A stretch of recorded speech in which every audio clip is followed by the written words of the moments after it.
Recimo, da nas zanima, kaj je boljša izbira, 2 meseca ali 2 meseca. Vtipkamo eno od besed, na primer meseca, in kliknemo gumb Išči. Med oblikami za besedo mesec poiščemo imenovalnik dvojine. Tu sta zabeleženi obe obliki, meseca in meseca. Obe obliki sta modre barve, kar pomeni, da sta obe skladni z jezikovnimi pravili. Ob oblikah je tudi izpisano, da gre za varianti. V zadnjem stolpcu lahko vidimo, kako pogosta je katera od variant v korpusu Gigafida. Varianta 2 meseca se uporablja mnogo pogosteje kot varianta 2 meseca.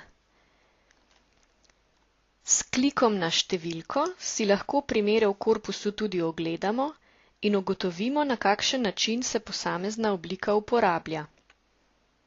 Vidimo lahko, da se varianta 2 meseca pojavlja predvsem v nestandardnem jeziku na internetu.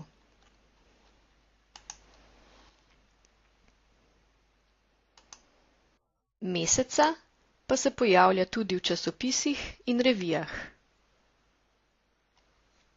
Če želimo nezaznamovano možnost, je torej 2 meseca boljša izbira.